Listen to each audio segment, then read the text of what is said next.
Okay, this is the one I was going to look at yesterday. I didn't get a chance to. So apparently McDonald's is, they're getting rid of McDonald's in Chicago, at least some of them. Be lots of McDonald's locations. One by one, you can see most have disappeared. Whoa. The golden arches on Clark, not there. Wow. No more Big Macs at this Loop location either. Ooh. 4 McDonald's gone, within a 10-minute walk of each other. What? is going on? We asked them, but got an appreciate you reaching out reply. Because they don't want to say the reason why they're leaving.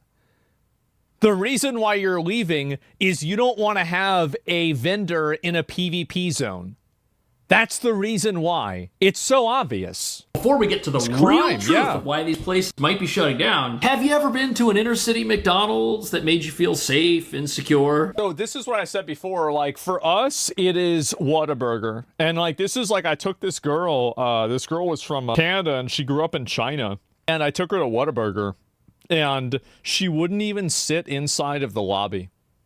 She was standing outside while I ate my food, because she was afraid of the potential PvP situations that could occur inside of the lobby from the various NPCs that were there. Yeah, they don't want to Outside say. source told us crime and tensions with the unhoused were a factor for at least one of the closures. Of the unhoused? You mean homeless people? Crime! That's exactly what's taking place at McDonald's in many parts of the country. What a but surprise! Interestingly, What? even in New York, where you see some of this at its most intense, these stores have found a way to stay open because they're near America's busiest train station and they're by Times Square, where people can place mobile orders. Look at this, bro. Like we did when I was growing up, we didn't have to deal with this shit. This is insane.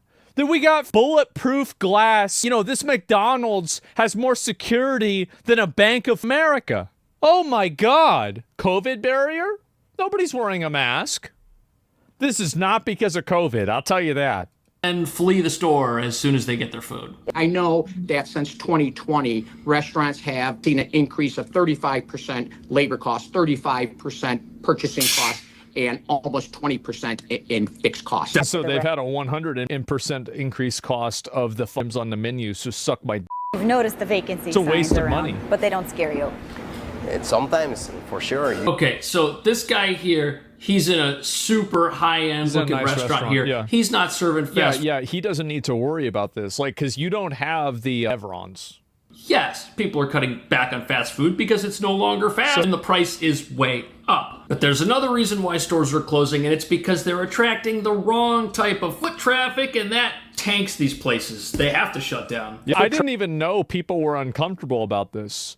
Because, like, growing up, I just thought it was normal that there was a crackhead living at McDonald's. Like, if I went to McDonald's and there wasn't a crackhead there, I would think, oh, there must be a police officer here or something like that's going on, right? Like, I mean, every single McDonald's, like, correct me if I'm wrong, but like every McDonald's, you have the lobby, right? And inside of the lobby, there's an area where the cashier's desk is not within line of sight of the rest of the lobby. And inside of that out of LOS area, there's a homeless person that has a complete computer setup there. And it looks like they've been living there for 3 days. And that way, the manager doesn't see them, right? And they've got their backpack there. They've got their clothes out. And like they're camping there, right? They live there now. McDonald's at 2154 Nostrand Avenue in Brooklyn is doing the opposite. As the sign on the door shows, anyone under 20 needs an ID or a parent, while some dislike the new door policy being enforced by a trio of security guards and backed up by NYPD officers. Let me guess, this policy reduced the problems by, let me guess, 100%.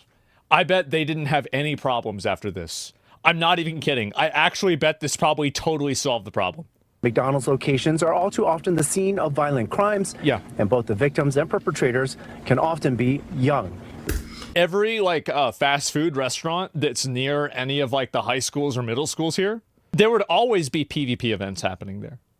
And the problems you have in Chicago, a high-tax, progressive city that doesn't back up its police, are the same problems you've got in places like New York, where we don't have a legal system that holds people accountable for destroying restaurants. So what happens if they're not in the busiest parts of town? They've got to close. Look at these places in Chicago. These were flagship locations, and now they're gone. And it's not just New York and Chicago that have an age policy at some of their stores. If you're over 21, you must bring a doorbell to be let in. This is crazy, bro. Like, what are we doing? Fairfax County kicked off new safety measures, angering teenagers and thrilling adults. I know why. There's a McDonald's near the middle school. And if you go to that McDonald's at 4 p.m., that place is a foo.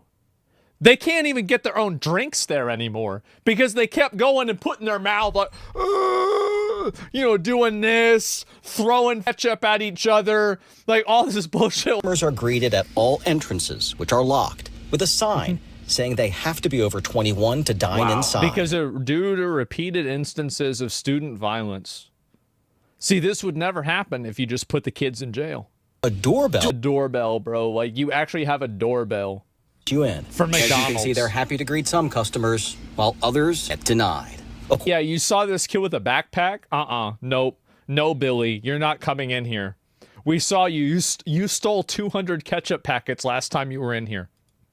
For this franchise, student violence and disrespectful behavior erupts here at least once a week. Yeah, of course. And staff and customers are sick of it. Of course. Thomas Edison High School is just across the street. So, the McDonald's in Brooklyn that also has this policy, they are also by a whole bunch of schools. So youth violence might be an out-of-control problem at places like a McDonald's. Youth violence isn't the problem.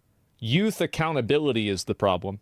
That's the difference. First quarter of this year, 1 million people came down, $280 million in economic impact. Downtown foot traffic on the weekends is even higher than before the pandemic. Consumers are coming, commercial tenants not as much. So the problem isn't a foot traffic problem. The problem is a law and order problem. And if you live in a place like Chicago where this is taking place, or in New York, and nobody goes to jail for stuff like assault or petty crime, or businesses will just decide, you know what, it's not worth it for us, even with all the foot traffic. Christopher Roldan is betting big on the loop. Right next to the train, he just opened Memento. It's a fast casual taqueria on one side, sit-down restaurant on the other. A combo that's done well for the highly Instagrammable Amarino. Yeah, it's that restaurant will be successful. You're not gonna have Nevrons going in there and causing problems at all. Gelato franchise. Okay, I absolutely believe that overpriced gelato and macaroons are doing well in Chicago. He's opening another Amarino in the Loop this summer. Yeah, see? And the reason why also is because a lot of the people that go in and cause trouble can't afford any of this food. Let's back up for a second here. They don't have seats. There are not tables. This is a get it and leave type of place. That's and right. Unfortunately, that might have to be what happens to McDonald's. The McDonald's in New York. Me and my friend were thinking about robbing a Wendy's because he worked there. This is like back in like 2010, maybe 2009. But we ended up not doing that because I thought that the reason why I said not to do it is because I'm like, bro, I've been to that Wendy's. They have like 5 cameras there. They're going to get us. They're going to get us. We go there all the time. They're going to immediately know it's me. They're going to know it's me instantly. It's too high risk, bro. Like, yeah, don't shit where you eat. Yeah, that's our Wendy's. Like, we can't. It's not happening in the rich neighborhoods. It's not happening to the rich, wealthy restaurants. What's so embarrassing about it is that people think that they're helping somebody. They think that they're actually helping out these communities by saying like, oh, the police are so bad. Oh, they're so mean. We want to protect you from the police. And white liberals and white liberals in gated communities that never have to live with the consequences of their own performative empathy. It is so annoying.